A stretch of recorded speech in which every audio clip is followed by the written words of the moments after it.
বিয়ে করে বউ ঢুকাইলাম না জাহান্নামের দারোগা ঢুকাইলাম বুঝতাম পারলাম না।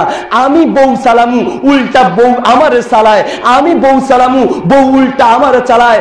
আমার হুজুর আপনি একটু দেখতে ছেলের মতো, ছেলের বয়সের, একটু ছেলে মেয়ে সম্পর্কে ওয়াজ করেন, কারণ আপনিও ছেলে এরাও ছেলে, ছেলের জন্য ছেলে ওয়াজ করলে খাপের খাপ মমতাজ্জার বাপ, মানে পুরাপুরি মিলে যাবে।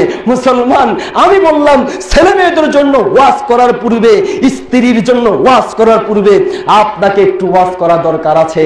বাস্তব দৃষ্টান্ত স্বরূপ বলছি, আপনাদের উপরে আকাশ দেখা যায়? দেখা যায়? কই সামিয়ানা এখন না, পরে দেখা যায়। ওই আকাশের ভিতরে, নবমণ্ডলের ভিতরে বহু রঙের গ্রহ উপগ্রহ চন্দ্র সূর্য আছে কিনা? চন্দ্র সূর্য গ্রহ নক্ষত্র তারকা যে আছে, এগুলো কি চলে না দাঁড়িয়ে আছে? সব চলছে। বিজ্ঞানীরা ইদানিং বলতে পারছেন। আর কোরআনুল কারীম আজ থেকে 1450 বছর পূর্বে সূরা ইয়াসিনের 40 নম্বর আয়াতে, সূরা আম্বিয়ার 33 নম্বর আয়াতে জানিয়ে দিয়েছেন কুল্লুন ফি ফালাকিন ইয়াসবাহুন। প্রত্যেকটা গ্রহ উপগ্রহই চলছে, একটাও দাঁড়িয়ে রয়নি, একটাও স্থির নয়, সবগুলাই চলছে। গ্রহ উপগ্রহ চন্দ্র সূর্য এতগুলো যে চলে, ড্রাইভার কয়জন? চালক কতগুলা? চালক একজন। আর গাড়ি কতগুলা? অনেকগুলা। এত গাড়ি এক ড্রাইভারে চালায়, অ্যাক্সিডেন্ট হয়? অ্যাক্সিডেন্ট হয়। দুনিয়াতে এক ড্রাইভারে এক গাড়ি চালায়, এরপরে একটা ডান দিক থেকে আসে আর একটা বাম দিক থেকে আসে, একটার সাথে একটা টক্কর বেঁধে, একটা জমিনে আর একটা খালে একসাথে 2 অ্যাক্সিডেন্ট হয়ে যায়, ঠিক কিনা? মুসলমান এক ড্রাইভারে এক গাড়ি চালায়, এরপরে অ্যাক্সিডেন্ট হয়।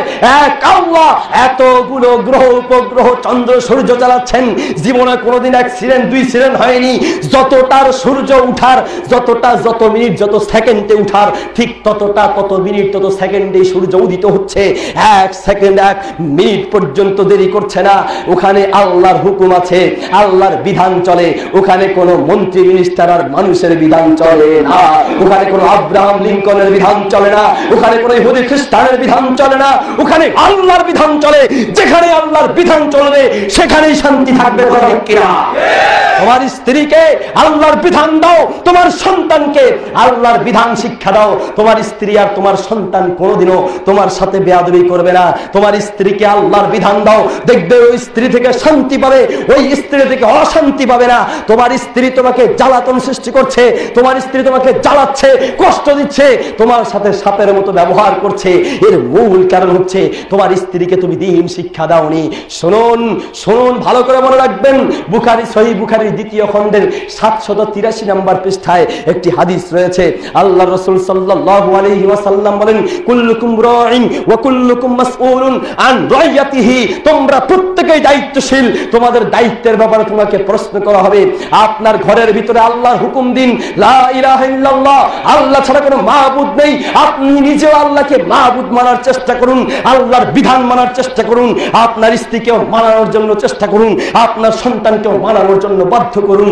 আর মুহাম্মদুর রাসূলুল্লাহ মানে আল্লাহর রাসূল, মুহাম্মদই হলো আল্লাহর রাসূল। এর মানে কি?